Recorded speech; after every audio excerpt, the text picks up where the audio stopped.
Olá, meu nome é Tiffany Gyatso. Eu dou cursos de mandalas, geometria sagrada e arte sacra do budismo tibetano. Essa tem sido o meu achado e minha busca praticamente a minha vida toda.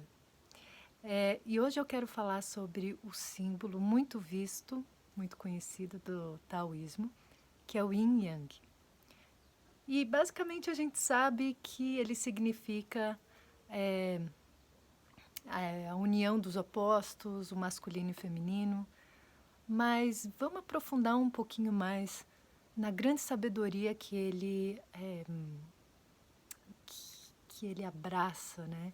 E nos provoca a pensar, mas se a gente realmente saber a profundidade, tantas camadas que esse símbolo guarda. E depois eu quero te ensinar a desenhar ele de acordo com a geometria sagrada, onde a gente, através das linhas exatas, da medição exata, a gente pratica uma certa energia dentro da gente e depois com a pintura, algumas poucas técnicas de pintura, a gente vai despertar uma outra energia em nós. Então você sabe que o símbolo, né, do Yin Yang, ele tem a parte branca, a bolinha branca dentro do preto e uma bolinha preta dentro do branco, né? O Yang, que seria a energia masculina, a energia do sol, a energia do dia, a energia da expansão, tá? Seria a parte representada pelo branco. A parte preta seria o Yin, a parte feminina, o escuro, a noite, o subterrâneo, o úmido, a contração, a recepção. Tá? Só que dentro do branco tem a sementinha preta e dentro do preto tem a sementinha branca. Então, muito do Yin, naturalmente, tem o Yang dentro, carrega a semente do Yang. E o Yang carrega a semente do Yin. Ele não é puramente apenas uma essência. E isso é muito importante de que também saber que esse símbolo ele não é estático, ele está sempre em roda, em movimento.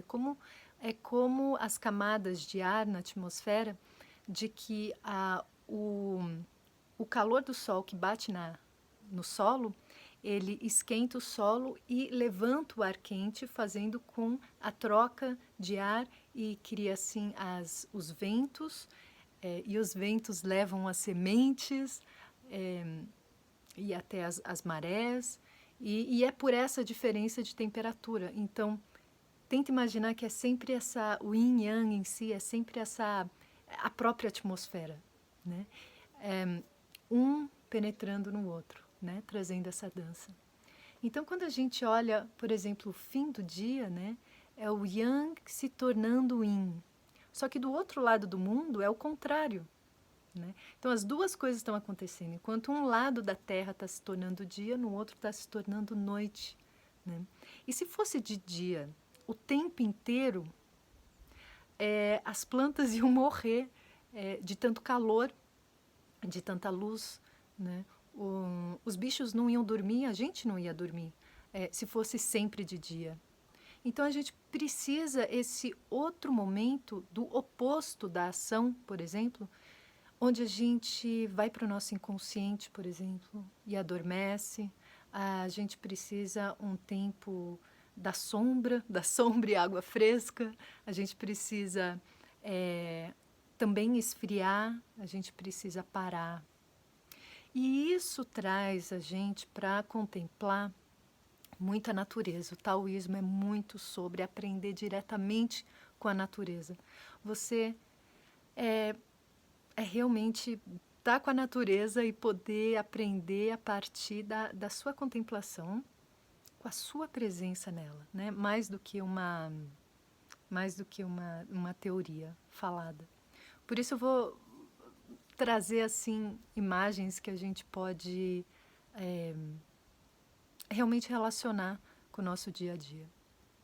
Então, por exemplo, quando vem as estações do ano, né?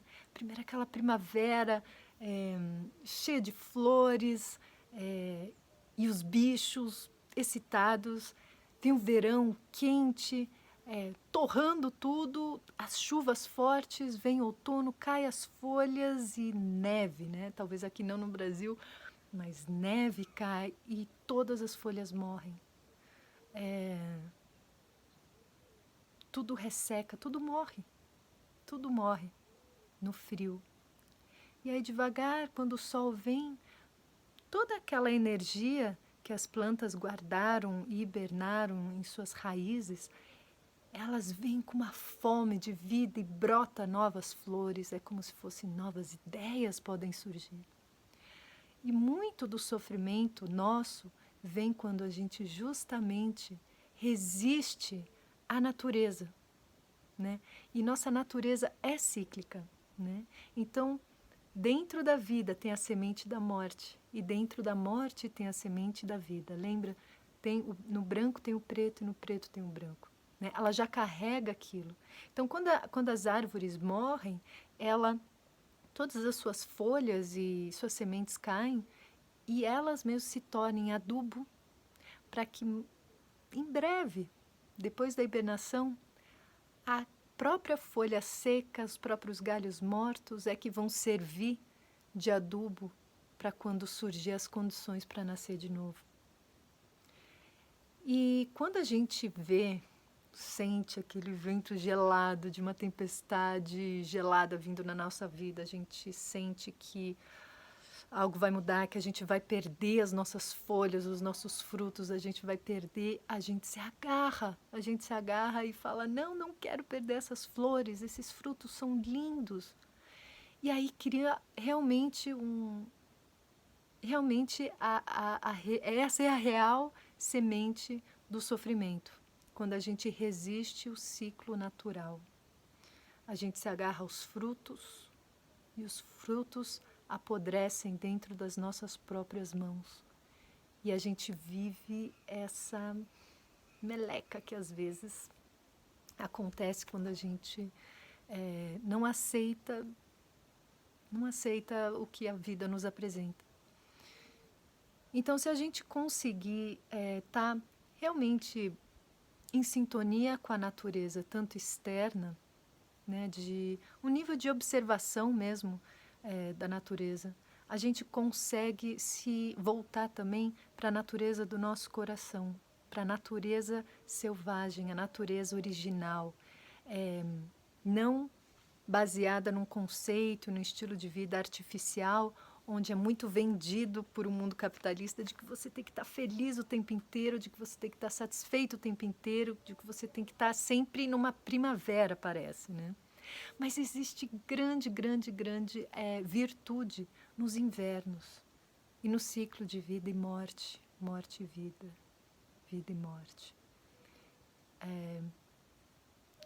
Poder aceitar não quer dizer de que eu estou afirmando que aquilo é bom ou que eu sinto prazer com aquilo, mas é uma maturidade de saber de que isso vai ser melhor para mim, esse momento de morte. Então, entender os ciclos, entender as experiências de opostos, né? De nascer em vida e morrer em vida, né? De fazer esses muitos momentos diferentes, essas várias vidas dentro da vida, é viver o yin yang, é viver a semente da morte dentro da vida e viver a morte, mas com a semente de vida. E a gente sabe quantos ciclos a gente passa na nossa vida. Quando a gente faz o yin yang, quando a gente contempla ele, lembra do ciclo natural, lembra da semente que o sofrimento traz, a semente de luz, né? A semente de luz que o yin traz, que o sofrimento traz. Lembra da semente de impermanência, de decadência, de que tudo tem um fim, quando algo virtuoso, algo bom acontece na sua vida, lembra que também tem a semente da impermanência, né? E isso faz a gente ter uma vida mais harmoniosa, porque a gente ganha uma compreensão madura da realidade, da natureza, a natureza de nós, vivendo num mundo natural, no planeta Terra, né? E as coisas não são estáveis, a natureza não é estável, e ao mesmo tempo ela se mantém por causa dos ciclos de vida e morte, né? Um dia nosso corpo de carne e osso vai morrer e a gente vai virar adubo para outras vidas, né? Outras sementes. Então, no fundo, a morte nem existe, porque a gente volta a ser vida em outra forma. E isso eu estou falando de um conceito físico, inclusive, não é? É a nossa carne que vai servir para sementes de grandes árvores e grandes seres.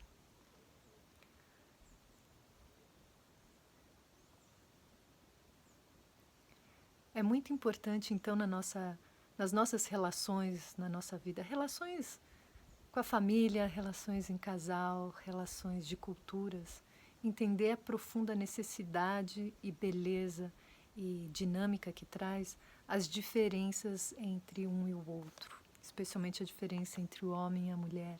Existe a diferença. E cada um carrega uma sementinha escura e uma sementinha de luz, né? E isso que traz o dinamismo. Então, a nossa ideia de que o bem está contra o mal e o mal está contra o bem, e o mal deve morrer, né? E só deve prevalecer luz, somente luz, luz, luz, e perpetuar na luz. Isso é uma ideia muito que veio para o Ocidente como uma grande falha do universo, de que as coisas às vezes são contra a nossa vontade, às vezes as coisas vão realmente contra o que a gente aceita.